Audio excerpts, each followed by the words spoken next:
Good morning, metalheads, and welcome to the fifth episode of Metal Sanctuary. And before I get on to today's topic, the first thing I'd like to do is give a shout out to a good friend of mine named Ron, who I've been friends with for 8 years or so. Through Facebook, we met in a metal group that I had created on Facebook not long after I was on Facebook. Group that a buddy of mine and me created. It was called Metal Thrashing Mad. It was the first one we ever did, and somehow Ron ended up getting added to that one, and he had another metal group that was prospering way more than ours was. I think we had a total of maybe 10 people in it, maybe 3 people actually writing anything in it. And so what I elected to do was just go ahead and join his group, because they had a lot more going on, a lot more member participation, more members, period. And through the years, we've been, really good friends, helping each other out and just being there for each other for a lot of things. Not just talking about metal, but, life situations and the like.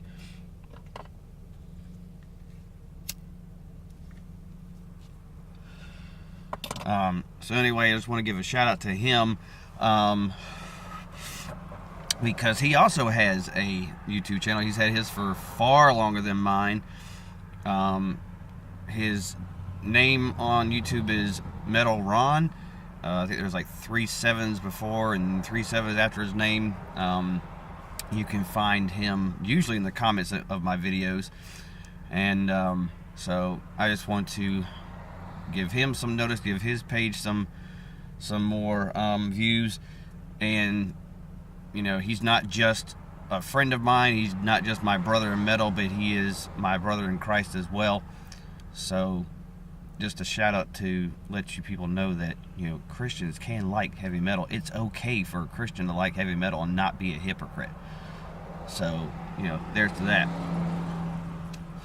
Anyway, today's episode is a top 5. And for this top 5, I went into top 5 solo albums. And these are, I believe my list is primarily of those who were in very prominent, known metal bands and had a solo career of their own, either after being in those metal bands or currently, going with the bands they were in. And just some of them are a little different. Some of them, wanted to have more in the writing process than they did in their previous bands. I narrowed this list to a top 5. I do have a couple honorable mentions, but before I go into it, the criteria that I did have, the one stipulation I put on this list was I was only going to give one per artist, because honestly, any of these artists could have had multiple ones on there. The honorable mentions that I do have, first I want to talk about the Tim Ripper Owens solo album, Play My Game. Most people know him from his 2 albums that he did with Judas Priest, replacing Rob Halford in the late 90s and early 2000s. He was also in Iced Earth for a couple albums. He did, I think he may even still do some of Yngwie's stuff. He's had his own band, Beyond Fear, for, right as I know, only have 1 album, which is a very good album. He's done tributes. He had a tribute band called Hail, which was comprised of himself, I believe David Ellefson on bass, Andreas Kisser on guitar, and I cannot remember who he had on drums, but they did various covers. They cover anything from Sabbath to Priest to Slayer, Sepultura, Pantera. Also, he was in, I think it was the Dio Disciples one, that he was going around tributing the Dio stuff. So anyway, his album Play My Game, it's I don't think anything like the stuff he did in the bands that he kind of helped out. And another honorable mention would be Halford's Resurrection album, his first official solo record. After leaving Priest, he did he did a couple Fight albums, and he did the very controversial 2 album that not a lot of people liked. I never checked it out. I probably will one day just to kind of see what it's all about. This was his first record that he did it on his own. Very good on the screams. The screams still there. Didn't really diminish. They're not going to be like what he was in Painkiller, but still very, very high. A lot of great songs on there. The title track, which opens up, Made in Hell, Locked and Loaded, Silent Scream, duet with Bruce Dickinson called The One You Love to Hate. Just a solid album through and through. So let's get into the top 5. At number 5, I don't have a lot of experience in listening to all of the Udo solo albums all the way through to be able to pick, but one of my favorites would be the Animal House album he did. Udo, obviously well known for being the lead singer for Accept for many, many years. But to me, the Animal House record was a real, all of his albums really were, so it was kind of like a pick 'em for me. Number 4, I went with Bruce Dickinson's Chemical Wedding. This was the first one that I ever obtained of his. He obviously well known for being in Iron Maiden. He had a solo career that he started while being in Iron Maiden, and he eventually would quit Iron Maiden just to focus more on his solo career. He wanted to be more in the lyric writing process. Most people would know that most of the lyrics in Iron Maiden are written by Steve Harris. This one's got a real dark kind of chunky kind of groove to it. Some of the really good songs on that one, Killing Floor, The Tower, the song Chemical Wedding, Alchemist, very good album. Adrian Smith has some guest work on there, and to me, I think that was probably the beginning of being able to bring him and Adrian back into the Iron Maiden fold.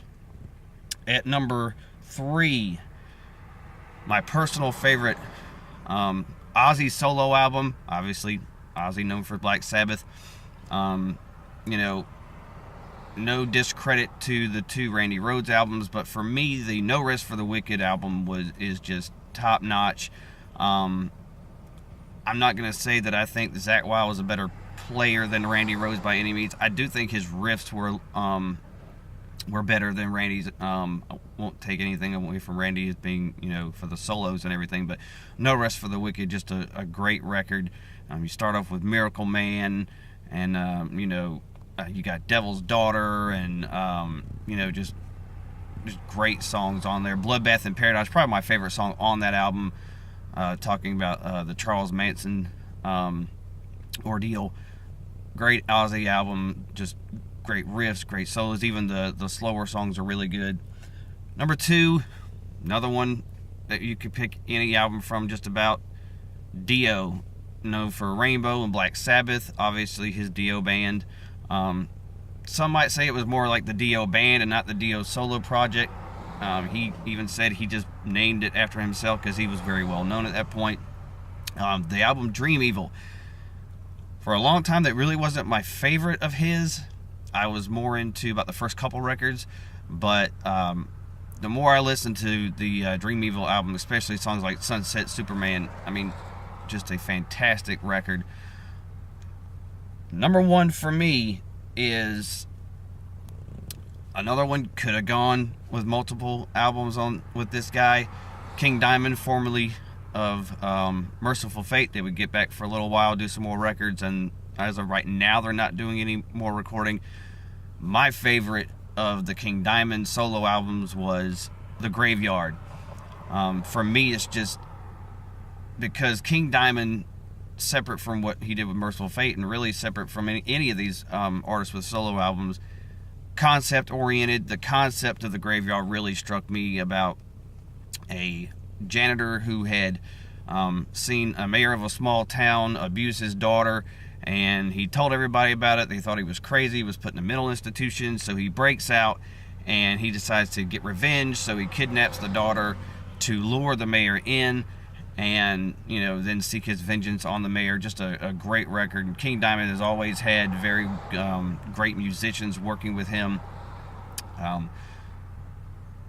You could have gone either way. A lot of people would probably say Abigail or Them, or my second favorite album would have been Puppet Master, but Graveyard, just probably the best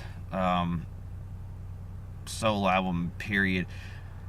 So there you have it, my top 5. I'm sure plenty of people have opinions of other artists that went solo. I chose mostly vocalists, but just because this is the main person you're going to think about.